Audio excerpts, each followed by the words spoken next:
Europe के दिल France में इस समय सियासी भूचाल आया हुआ है। पेरिस से लेकर छोटे शहरों तक सड़कों पर बवाल और संग्राम छिड़ा हुआ है। आलम यह है कि फ्रांस की सरकार गिर गई है, प्रधानमंत्री ने इस्तीफा दे दिया है और लाखों की भीड़ राष्ट्रपति मैक्रो से इस्तीफे की मांग कर रही है।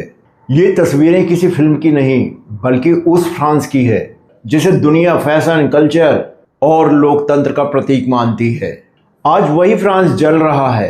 चारों तरफ पुलिस और प्रदर्शनकारियों की झड़पें हो रही है, गाड़ियां फूकी जा रही है और देश ब्लॉक एवरीथिंग यानी सब कुछ जाम कर दो आंदोलन की चपेट में है।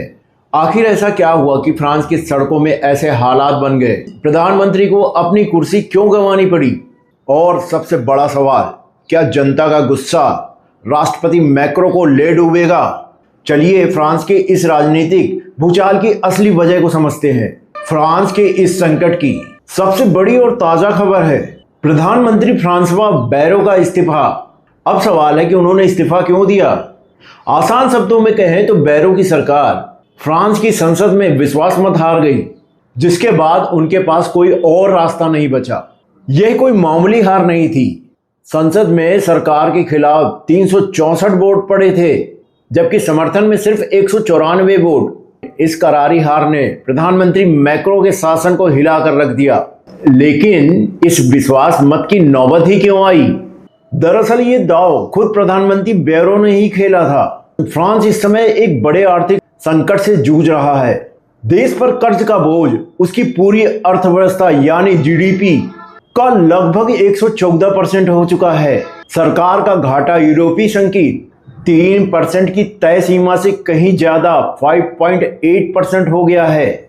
इसी भारी भरकम कर्ज से निपटने के लिए प्रधानमंत्री बैरो 2026 के लिए एक बेहद कठोर बजट लाना चाहते थे, जिसमें 44 अरब यूरो की कटौती का प्रस्ताव था। इस कटौती का सीधा असर आम जनता पर पड़ना था। प्लान था कि सरकारी खर्चे घटाए जाएं, समाज कल्याण की योजनाओं को कम किया जाए और यहां तक कि फ्रांस की 2 सार्वजनिक छुट्टियां भी खत्म कर दी जाए। जैसे ही ये प्रस्ताव सामने आया, पूरे देश में हंगामा मच गया।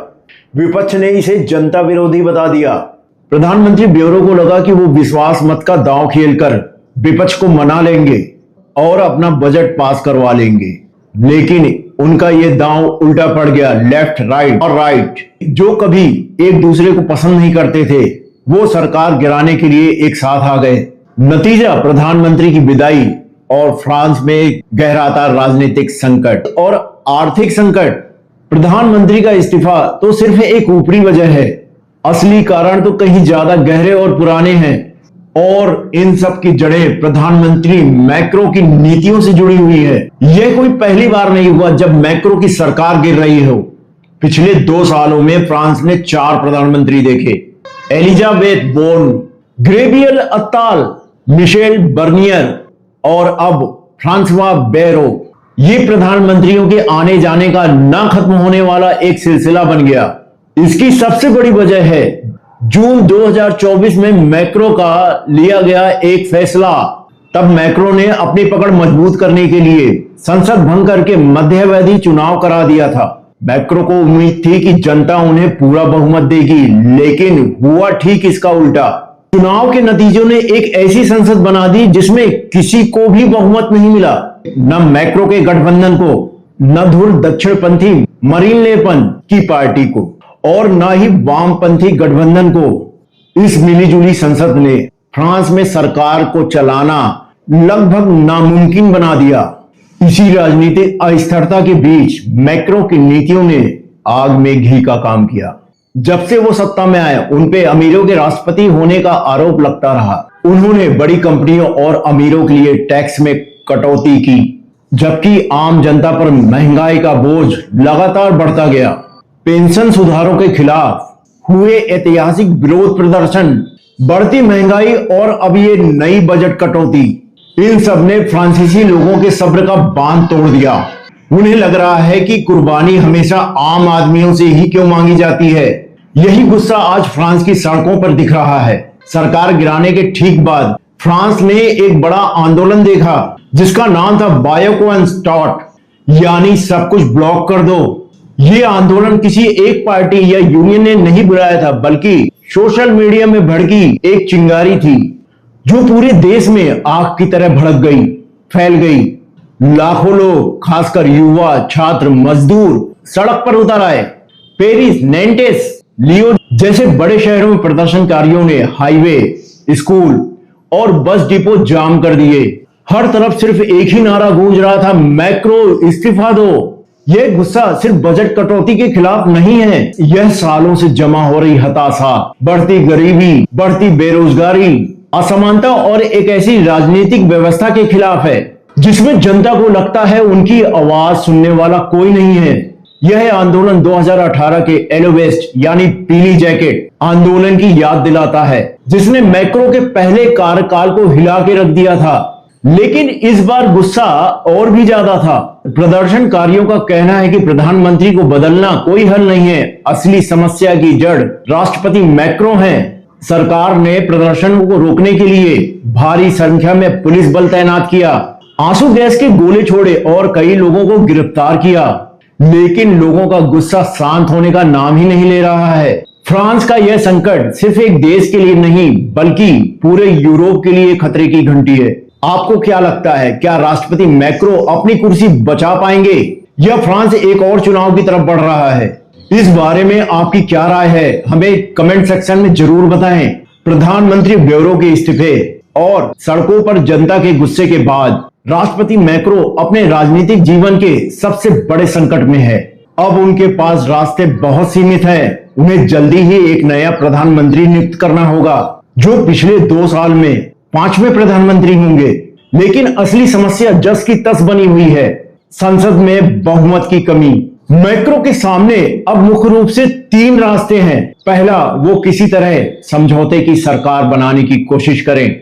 इसका मतलब होगा कि उन्हें अपने विरोधी संगठन यानी लेफ्ट या राइट विंग के साथ गठबंधन करना पड़ेगा, जिसकी संभावना बहुत कम है, क्योंकि फ्रांस की राजनीति में ऐसी गठबंधन सरकारों की परंपरा नहीं रही है।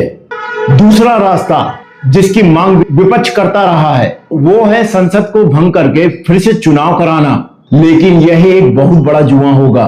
जून 2024 का अनुभव बताता है कि इसका नतीजा और भी खराब हो सकता है और शायद धुर दक्षिणपंथी मरीन ले पेन की पार्टी सबसे बड़ी ताकत बन के उभरे। और तीसरा रास्ता, जिसकी मांग अब सड़कों पे हो रही है, और वो है मैक्रो खुद इस्तीफा दे दें और नए राष्ट्रपति चुनाव का रास्ता साफ करें। हालांकि इसकी उम्मीद कम है, क्योंकि मैक्रो का कार्यकाल 2027 तक है और संवैधानिक रूप से उन्हें इस्तीफा देने के लिए मजबूर नहीं किया जा सकता। लेकिन ये राजनीति सिर्फ संविधान से नहीं, जनता के दबाव से भी चलती है। अगर सड़कों पर प्रदर्शन और बढ़ते हैं और देश में अराजकता का माहौल बनता है, तो मैक्रो पर पद छोड़ने का दबाव बढ़ सकता है। फिलहाल फ्रांस एक ऐसे रास्ते पे खड़ा है जहां एक ओर आर्थिक संकट है, दूसरी ओर राजनीतिक गतिरोध। तो फ्रांस की यह कहानी हमें क्या बताती है? यह कहानी एक ऐसे नेता की जो सुधार तो करना चाहता था, पर जनता की नब्ज पकड़ने में नाकाम रहा। यह कहानी एक ऐसे राजनीतिक व्यवस्था की जो टूट चुकी है और फैसले लेने में असमर्थ है। और यह कहानी ऐसी जनता की जो अब और त्याग करने के मूड में नहीं है।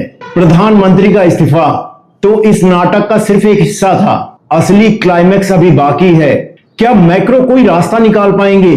क्या नया प्रधानमंत्री संसद का भरोसा जीत पाएगा? क्या फ्रांस की सड़कों पर उठा यह तूफान राष्ट्रपति मैक्रो की कुर्सी भी उड़ा ले जाएगा? फ्रांस का भविष्य और साथ ही यूरोप की स्थिरता अब इन्हीं सवालों के जवाबों पर टिकी है। मिलते हैं अगले वीडियो में, तब तक के लिए जय हिंद, जय भारत।